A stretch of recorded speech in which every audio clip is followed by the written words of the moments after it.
बिस्मिल्लाहिर्रहमानिर्रहीम। Institution of electrical and electronics engineers Pakistan की तरफ से शाहिद शफी सियाल आपकी खिदमत में हाजिर है। नाजरीन, हमारे आज के मेहमान डॉक्टर फ़याज़ अहमद चौधरी साहब हैं। डॉक्टर फ़याज़ अहमद चौधरी साहब पावर सेक्टर का एक जाना पहचाना नाम है।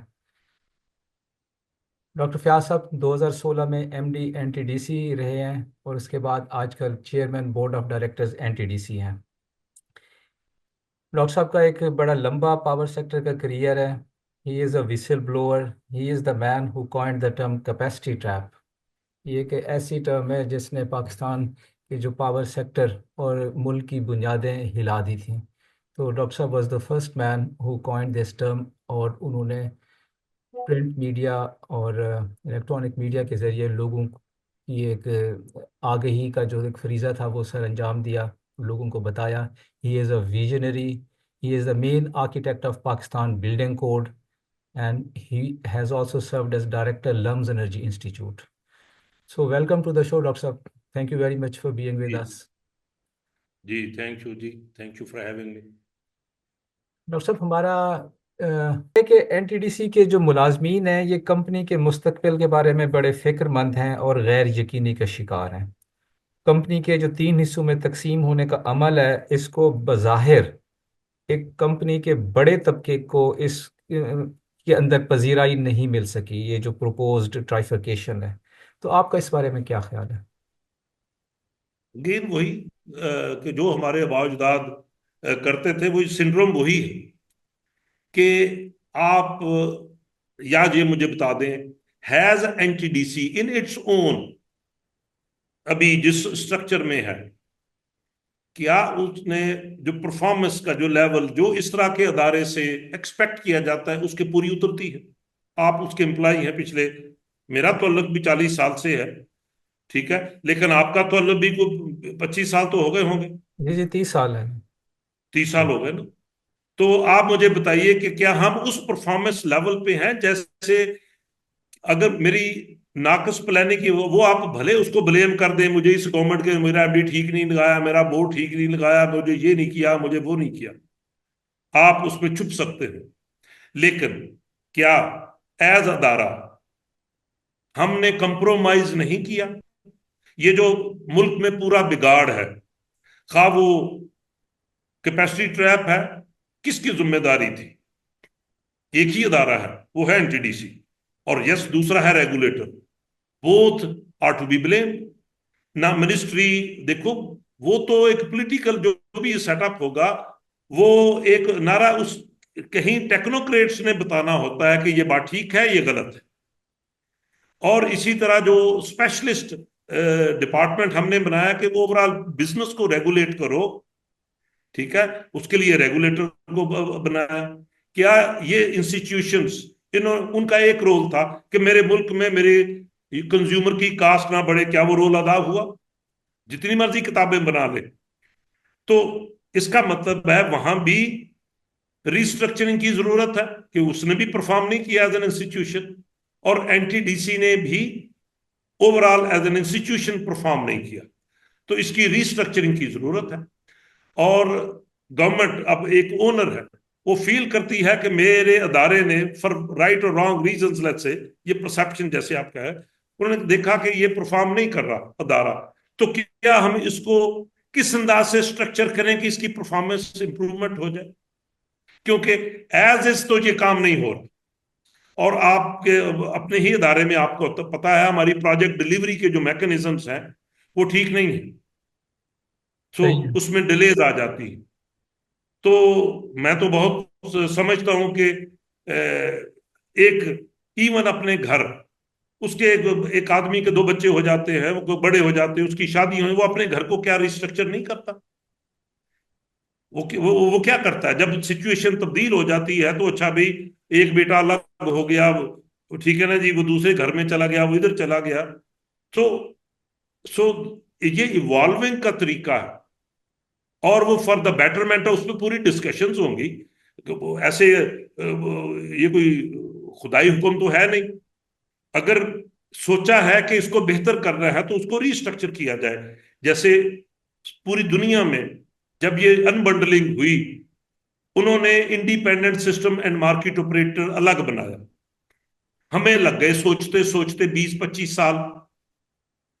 आपको शायद पता हो कि 2016 में ये मैंने ही प्रपोजल दी थी कि मेरा सिस्टम ऑपरेशन इंडिपेंडेंट हो और इसके ये फंक्शंस हो। आज से 9, उसको भी इंप्लीमेंट करते 9 साल हो गए। तो हमारी कौम में जमूत बहुत ज्यादा है। तो ये इंतहाई गलत असर है। और अगर लोग कि जो भी उनके नॉर्मल तरीका कार में अगर कहीं खलल आएगा तो आएगा, तो आप क्योंकि समझते हैं कि द इससे, previous way of doing business is not good. जी, जी। नहीं, आप ये कह रहे हैं कि doing nothing is not an option और कोई ना कोई तब्दीली होनी चाहिए। तो आपके ख्याल में ये जो प्रपोज ट्राइफरकेशन है, इससे कारकर्दगी बेहतर हो जाएगी? Are you confident sir? जी, मैं मुझे तो बहुत कॉन्फिडेंस। अच्छा। अच्छा, कि इसमें जो ये कहा जाता है कि इसकी जिम्मेदारी जो है ये एनटीडीसी की मैनेजमेंट पर आयद होती है, जिसकी वजह से ये जो प्रोजेक्ट डिलेज एक सबसे बड़ा जो दलील दी जा रही है कि ट्राइफरकेशन की प्रोजेक्ट डिलेज। लेकिन देखा यह गया है कि प्रोजेक्ट डिलेज की जो वजूहात हैं वो सोलली एनटीडीसी की मैनेजमेंट के साथ पर्टेन नहीं करती हैं। इसमें मिनिस्ट्री का भी रोल आ जाता है, जिसमें फंडिंग या एलसी के इश्यूज या राइट ऑफ वे के इश्यूज, लैंड एक्विजिशन वगैरह। तो ये बाकी इदारे भी इन्वॉल्व हैं, लेकिन सारा नज़ला, सारा जो है वो एनटीडीसी को पे इल्ज़ाम दिया जाता है। तो ये ज्यादती नहीं है? अब तो मुझे जरा बताइए, एज इंस्टीट्यूट, यस, सारे स्टेक होल्डर्स मिलके एक टीम वर्क होता है जिससे कोई भी प्रोजेक्ट की सफलता या कामयाबी होती है। तो there are no two different opinions on this. लेकिन जिसने लीड रोल करना होता है वो भले कहे कि मुझे उसने कहा था, मुझे उसने कहा था, मेरा उसने काम नहीं किया, मेरा इसने काम नहीं किया। तो वो जो एक लीडरशिप, जो गो गेटर वाला एटीट्यूड होता है, अगर वो एज एन इंस्टीट्यूशन हमारा रहता या हमारा हो तो कोई आप पे उंगली नहीं उठाएगा। सब आपकी सिंसियर एफर्ट को अप्रिशिएट करेंगे। लेकिन एज एन इंस्टीट्यूशन, मैंने जैसे बहुत अपनी पहले भी मीटिंग्स में ये कहा कि yes, government is equally responsible. क्योंकि हमारे यहाँ जो ओवरऑल, जो अभी तो एससीसीपी है, जो नया एक्ट है, सोई एक्ट, उसमें तो जरा तब्दीली आ गई। वो तो भी कल की बात है, ठीक है, ये जून और अपना 24 की बात है। लेकिन एसओई जो 23, उसमें ज्यादा इंडिपेंडेंस दी ना बोर्ड्स को। अदरवाइज क्या था कि मुझे एमडी सिलेक्ट करना है, फिर गवर्नमेंट को भेजना है। और वहां आप बेशक एक नंबर की बजाय 3 नंबर को सिलेक्ट कर दे तो इट्स ओके।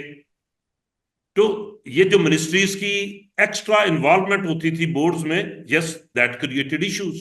और हिस्ट्री आपके सामने है। तो अब जितना अदारों को आप इंडिपेंडेंट करेंगे, अदारे परफॉर्म करेंगे। तो जो आपने बात की, अब मैं लाहौर नॉर्थ की एक जरा उठा के देख लें, ये तो सब स्टेशन है। इसमें कौन सा राइट ऑफ वे का इशू है भाई? आपने क्या इनोवेशन लाए? आपके नट बोल्ट आपने क्यों नहीं उस अंदाज से, क्योंकि मैनेज आप कर रहे हो। सो आप किसी उस, ये क्यों लेट हुआ, क्यों मिस प्रोक्योरमेंट हुई, इसका, और हमने फिर अपना तरीका भी नहीं बदला, हम उसी तरीके पे चले जा रहे हैं। सो मैं लाइन के सिलसिले में तो कह सकता हूं कि यस, ये राइट ऑफ वे का इशू, गवर्नमेंट की बड़ी सपोर्ट चाहिए। लेकिन ये टोटलिटी में जिम्मेदारी एनटीडीसी के, तो मुद्दे इल्जाम भी वही ठहराएगा जिसकी जिम्मेदारी है, ठीक है। तो वो यस, हालांकि मैं ये समझता हूं कि एनटीडीसी, ये तो आज से 8-9 साल मैंने पहले भी कहा था कि आप इस अदारे से बहुत ज्यादा एक्सपेक्ट कर रहे हैं। आपने उस अदारे को ना तो ग्रूम किया, ना उसकी कैपेसिटी बिल्ड की। आपने 70 साल में 21,000 मेगावाट को जोड़ा, 2016 में ये मैंने बातें की। आप अगले 6 साल में 21,000 और जोड़ के सिस्टम को रीइंफोर्स करने की बातें कर रहे हैं। Not doable. I said it loud and clear कि ये अदारा अभी मतलब एक 21,000 मेगावाट के मुकाबले का अपने सिस्टम को 6 साल में 70 साल के काम को कैसे डबल कर लेगा? वो गलती वहां भी है। मैं कोई उसमें चूकता नहीं ये बात करने के लिए। लेकिन उसमें भी एनटीडीसी ने 80% प्लस परफॉर्म किया, तो वो उसका क्रेडिट है। within the old team, within the old laws and regulation, within the old procurement policies, बहुत अच्छा परफॉर्म किया। लेकिन हमने वो सीखा नहीं। इस 6-7 सालों में अपने आप को और बेहतरी की तरफ लाया जा सकता था। लेकिन उसके मानने भी अगेन जैसे मिनिस्ट्रीज, क्योंकि बोर्ड तो वो अपॉइंट करती, एमडी आपका वो अपॉइंट करती थी, ठीक है, तो इसलिए उनको भी इल्जाम इक्वली जाता है। तो लेकिन अभी इस रीस्ट्रक्चरिंग में क्योंकि एसईओ एक्ट बदला, ज्यादा इंडिपेंडेंस मिलेगी, अब अदारा अपनी मर्जी से ज्यादा काम अच्छे कर सकेगा। और इंशाल्लाह इस रीस्ट्रक्चरिंग में जो कहीं खराबियां रह गई हैं तो वो इंशाल्लाह उसको दूर करके ओवरऑल परफॉर्मेंस इंप्रूव की जाएगी। सही है। डॉक्टर साहब ये बताइए कि एस ओ ई एक्ट 2023 इसके निफाज के बाद कहा जा रहा है कि बोर्ड इंडिपेंडेंटली काम कर रहे हैं, तो आप समझते हैं कि वाकई जो एस ओ ई एक्ट का जो स्पिरिट थी उसके मुताबिक बोर्ड काम कर रहे हैं और वाकई they are working without any external influence? 100%। मेरे होते हुए आपको पता है इस बात का, सारे सेक्टर को पता है कि मैं इन्फ्लुएंस नहीं किया जा सकता। मैं मेरिट पे जो मुझे समझ आती है मैं अपना पॉइंट ऑफ व्यू जरूर क्रॉस करता हूँ। मेरी अपनी ओपिनियन होती है और मैं उसको कोशिश करता हूँ जितनी अपने प्रोफेशन को ऑनेस्टली से सर्व करूँ। और मैं बड़े वसूख से ये कह सकता हूँ कि मुझे इंतहाई ज्यादा इंडिपेंडेंस है as a board member, as a board chairman. Next question ये कि एनटीडीसी के जो ऑफिसर्स में हैं, जैसे मैंने पहले अर्ज शुरू में अर्ज किया कि दे आर डिसअपॉइंटेड, और वो आजकल एक बड़ी तादाद, स्पेशली जो हमारे जो प्योर टेक्निकल डिपार्टमेंट्स हैं, पावर सिस्टम प्रोटेक्शन है, डिज़ाइन है, प्लानिंग है, या एक दो और हैं डिपार्टमेंट्स, तो वो लोग बड़ी तेज़ी से पाकिस्तान छोड़ के जा रहे हैं। पहले तो ये कहा जाता था कि डेपुटेशन की पे पाबंदी की वजह से ये लोग जा रहे हैं, लेकिन अब तो ऐसा लगता है कि अगर डेपुटेशन पर से पाबंदी उठा भी ली जाए तो फिर भी ये लोग नहीं रुकेंगे। तो ये जो एक प्रोसेस है, एक्सपीडाइट हो गया है, इसको आप कैसे अरेस्ट करेंगे? तो बोर्ड का की पॉलिसी है कोई ऐसा कि ऐसी कोई इनोवेटिव पॉलिसी या कोई पे पैकेजेस ऐसे लाएं कि ये लोग ये प्रोसेस रुक जाए? जी देखिए, पैसा अगेन, अगर तो आप ओवरऑल एज ए मुआशरा, अगर तो हम अपॉर्चुनिस्टिक माइंडसेट में हमारी जो ग्रूमिंग हो गई है बड़ी गलत हो गई है। People have become opportunistic. तो वो सभी पे वो मुआशरे में वो बातें आ जाती हैं, खराबियां। तो हमारे जो एम्प्लॉयज होंगे उनमें भी बहुत सारे ऐसे होंगे, थोड़ी स्केल आ गई तो ऐसे लेकिन मैं ये समझता हूँ कि going forward people will regret, whoever is going to leave the organization will regret big times। वो फिर कहेंगे कि जी मैंने दोबारा रख लो। तो ये वाली जो सूरत हाल है, लोगों को ये बात समझ नहीं है। नॉट ओनली कि उनके पे पैकेजेस हम बहुत आपको भी पता है कि ईवाई का प्रोजेक्ट हमने क्यों किया था, कि एक परफॉर्मेंस बेस्ड कल्चर लाना है, कंपनसेशन बेहतर करने हैं, हमें लोगों को खुद ट्रेंड करना है और लोगों को कहीं जाने की जरूरत नहीं है। ये मुल्क, आप अगर इसमें सही, जैसे मैंने कहा ना, अभी बोर्ड की जैसे इंडिपेंडेंस आई, अभी जो पॉलिसीज हम लेके आएंगे या जो हम करेंगे, हमें अपने, मैं बहुत कन्विंस्ड हूँ कि अभी क्योंकि हमने जनरेशन प्लान में बहुत ज़्यादा एफर्ट लग गई, तो मेरे क्योंकि पर्सनल इन्वॉल्वमेंट बहुत ज़्यादा हो गई, क्योंकि वो गैप है, प्लानिंग का फुकतान है एनटीडीसी में, तो मुझे चिप इन करना पड़ा। तो अभी मेरी वापस वो अल्हम्दुलिल्लाह करीब है अब कंप्लीशन के। तो अभी सारी तवज्जो इस रीस्ट्रक्चरिंग और लोगों को इंशाल्लाह उनकी अपग्रेडेशन, कैपेसिटी बिल्डिंग के हवाले से, ओवरऑल जो हमारा यूनिट स्ट्रक्चर होगा एसेट मैनेजमेंट का वो बहुत ही फाल होगा। उसमें फिर जो कंपनसेशन होगी बहुत ज़बरदस्त होगी, ठीक है, किसी को बाहर सोचने की ज़रूरत नहीं है, और वो परफॉर्मेंस बेस्ड होगा। तो मैंने पूरा एक उसका एक, क्योंकि भी बात हो नहीं सकी क्योंकि I was so much travelling so much, for this integrated system plan के हवाले से। सो इसको थोड़ा सा डिले हो गया, ये जो हमारा नेशनल और कुछ हमारे कुछ जो लीगल एस्पेक्ट्स है वो भी थोड़े डिलेड हो गए। नेशनल ग्रिड कंपनी बनाने का जो सफर था थ्रू, अभी अल्हम्दुलिल्लाह वो हो गई है। पिछले हफ्ते ही ये SCCP से हमारी रजिस्ट्रेशन हो गई है नई कंपनी की। तो अब उनके जितने भी बाकी अवामल हैं वो इंशाल्लाह उस पर पूरी पूरी तवज्जो होगी। हमने एक रिसर्चिंग कमेटी में भी बोर्ड में नई बना दी है। अब पूरी मैनेजमेंट को एंगेज करके बात समझा के, और बाहर से जो कंसल्टेंट्स हम हायर कर रहे हैं, बहुत जल्दी इसकी ट्रांजिशनिंग हम करेंगे।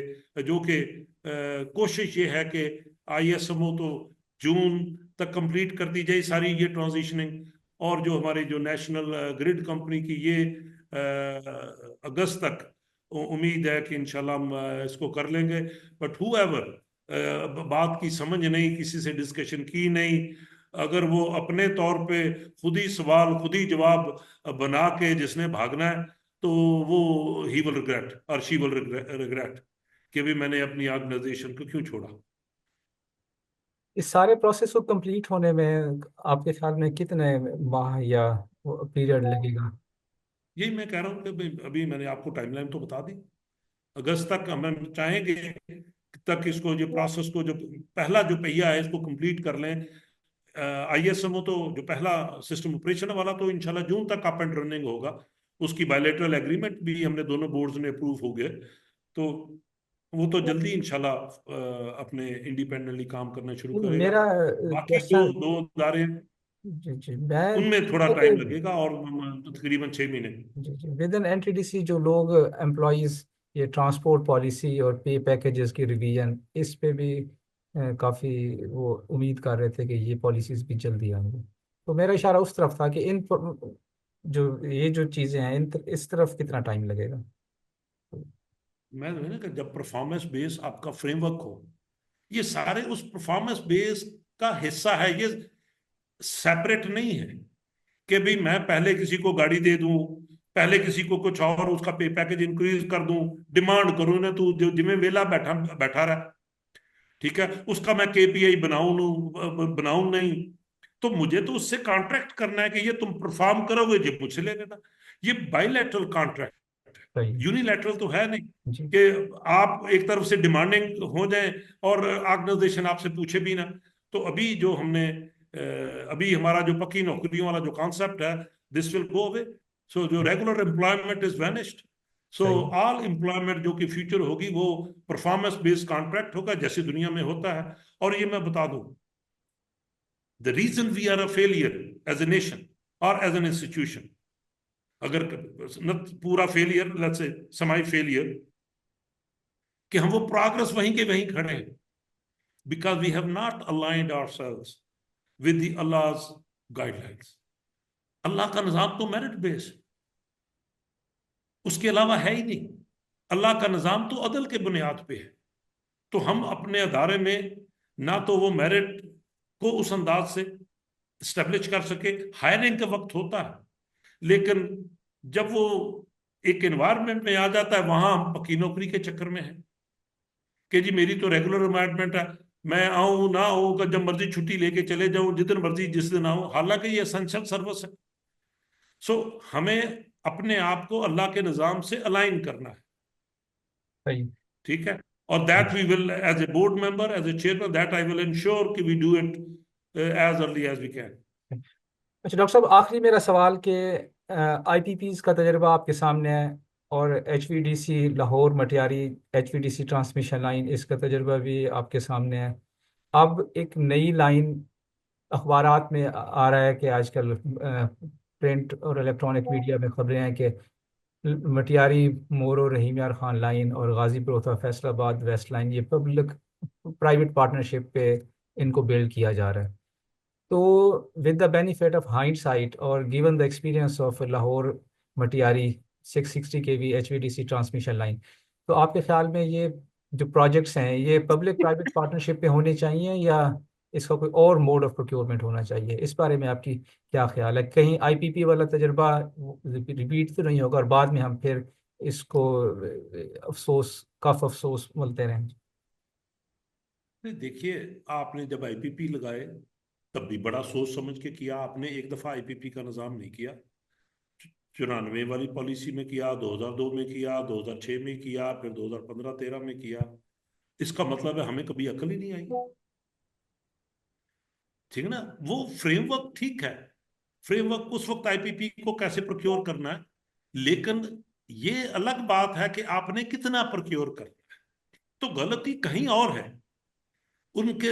उस वक्त पीपीए जो हमने किए, हमारी जरूरत थी समबडी इज इन्वेस्टमेंट, उसने अपना रिकवर करना है, हमने अपना इंटरेस्ट वॉच करना है, उसने अपना इंटरेस्ट वॉच करना है। ठीक है? तो वो, उसमें इतनी गलती नहीं है। गलती उसकी ओवर कैपेसिटी की बात हो गई, जो कैपेसिटी ट्रैप पे वहां आपको ज्यादा। और फिर दूसरा, जो उसका ग्लोबल इंपैक्ट वो आईपीपी का जो प्रोनाउंस्ड हो गया, वो आपका 105 रुपए का डॉलर जब 300 पे चला गया, 3 गुना वहां डेट सर्विसिंग हो गई। तो ये बातें जो मुल्की हालात के अलावा, अदर देन, तो ये उसके अवामल है ज्यादा, एक्सटर्नल अवामल ज्यादा है। ठीक है? और प्लानिंग का फुकदान है। वो सेंसिटिविटी स्टडी जो होनी वो नहीं हुई। रही बात ये जो एचवीडीसी लाइन की, ये भी आपने बहुत सोच समझ के काम किया कि मेरे पास ना टेक्नोलॉजी है ना मेरे पास फाइनेंस है। आपने G2G या वट एवर जो भी आपने एग्रीमेंट किया, तो आपने सोच समझ के किया। अब लेकिन क्योंकि डॉलर एक्सचेंज रेट पे आपका गड़बड़ हो गई, तो वहां आपकी वो कैपेसिटी पेमेंट बढ़ गई। ये तो 1/3 होनी चाहिए थी इस लाइन की, एक्सचेंज रेट ने 3 गुना कर दी। उसकी रीजन ये है क्योंकि इक्विपमेंट तो ये इंपोर्टेड है। आपको शायद ये पता भी ना चलता, आपका ये एक पोर्शन होता। लेकिन ओवरऑल कंट्री की सूरत हाल ऐसी हो गई कि ना अब आपको मुश्किल है। और ये दूसरी बात कि ये 1 साल के लिए तो लगी नहीं। आपने प्लान किया मैं थर को डेवलप करूंगा, मैं वहां तो मतलब 4,000 मेगावाट मेरी ट्रांसफर होगी। लेकिन आपने एसोसिएटेड, जैसे मैंने बात की लाहौर नॉर्थ की, हमने एसोसिएटेड जो नेटवर्क था उसको प्रॉपर तरीके से अलाइन नहीं कर पाए। हम उसकी कैपेबिलिटी को पूरा इस्तेमाल नहीं कर पाए। अभी इंशाल्लाह इस समर हो जाएगी उम्मीद है, क्योंकि हमारा जो रिसीविंग एंड उम्मीद है बन जाएगा। लेकिन अभी भी हमारा जो रिएक्टिव पावर कंपनसेशन जो हमें चाहिए, सो प्लानिंग उस एतबार से, अब हम ये कह सकते हैं जनाब साउथ का अब लोड नहीं बढ़ा, मैं क्या करूं। 10 साल पहले कुछ और प्रोजेक्शन थी, अब नहीं है। यस, ये तो बात हुई। अब आपने टेक्नोलॉजी डिसरप्शन हुई, वो भी हुई। आपका 4,000 मेगावाट आपने अभी कहा वो नेट में चला गया। सो आप, लेकिन आइंदा की जो सूरत हाल है उसमें ये जो नई लाइन है, अगर तो आपके पास फाइनेंसेस है, अगर आपने वो चीपर जो भी जनरेशन आपने कहा, वो न्यूक्लियर की मद में या थर की मद में या विंड और सोलर की मद में वहां जो लगाई है, अगर उसको आपने ट्रांसपोर्ट करना है और आपकी लोकल डिमांड बढ़ नहीं रही, तो क्योंकि 67% आपकी डिमांड, मैंने जैसे कहा, वो तो 5 डिस्को में है, और बल्कि 81% नॉर्थ ऑफ गद्दू है, सिर्फ 19% है। तो सारी की सारी जनरेशन यहाँ लानी है, तो आपको ट्रांसमिशन तो चाहिए। अब देखना है कि उसको फाइनेंस से कैसे करनी है। क्या जो हमारा रेगुलर फंडिंग एजेंसीज हैं, आईएफआई से, अगर तो वो फंड वन देने को हमें तैयार है, वेरी गुड। वो कंसेशनल लोन के वो भी कर लेंगे। अगर वो फाइनेंसिंग की कमी हो जाती है, तो अल्टरनेट ढूंढना है कि नहीं ढूंढना। लाइन तो आपको अगर चाहिए, क्या उसका अल्टरनेट फाइनेंस इंसान, वो मैं ये भी हम कर सकते हैं कि सारे जो एनटीडीसी के पेंशनर्स हैं, हम उनको कहते हैं यार सारे तुम अपने पेंशन के पैसे इधर लगा दो, लाइन बनवा दो, आपको ये रेट ऑफ रिटर्न मिलेगा। ये भी एक तरीका है। पब्लिक प्राइवेट पार्टनरशिप क्या है, एनटीडीसी भी उसमें चिप इन करेगी। तो बात यह है कि एक सिंपल फाइनेंशियल डिसीजन है इसका, किसी और चीज से तो अलग नहीं है। कि आपने नेपराप के पास फिर जाना है कि भाई मुझे पहले तो मिलता था 14% पे या 13% पे लोन, अब मुझे मिल रहा है 16 पे। अब मैं 13 वाला नहीं मिल रहा, तो क्या 16 वाला आप इसको मुझे अलाउ करोगे? तो अगर रेगुलेटर आपको देखता है कि अलाउ करता है, 1-2 पैसे 3-4 पैसे का फर्क पड़ता है डेट सर्विसिंग में, वो कहेगा चलो ठीक है। लेकिन अगर वो देखें कि नहीं बहुत ज्यादा फर्क है, even regulator will not allow. ठीक है। फिर आप उसका बिजनेस केस बनाओगे कि ये मेरी कितनी एनर्जी चीपर को ट्रांसपोर्ट में सेव करेगा, मैं इसकी पैसे कितनी जल्दी रिकवर कर लूंगा। तो प्रॉपर ये बिजनेस केस बनेगा, ये ओवरनाइट फैसला नहीं होना। ठीक है, बड़ी सोच समझ के ये फैसले होने हैं, और वो पूरी थारो डेलिब्रेशन होगी within management, within board, before we go to the regulator. ठीक है जी। थैंक यू तो वेरी मच हम डॉक्टर साहब। आपके जी ने institution of electrical and electronics engineers के लिए टाइम दिया, तो मैं आपका बहुत शुक्रगुजार हूँ। इंशाल्लाह आपसे फ्यूचर में भी आपके तजुर्बात से इंस्टीट्यूशन मुस्तफ़ीद होता रहेगा। Thank you very much sir. Okay जी, अल्लाह हाफिज। अल्लाह हाफिज़।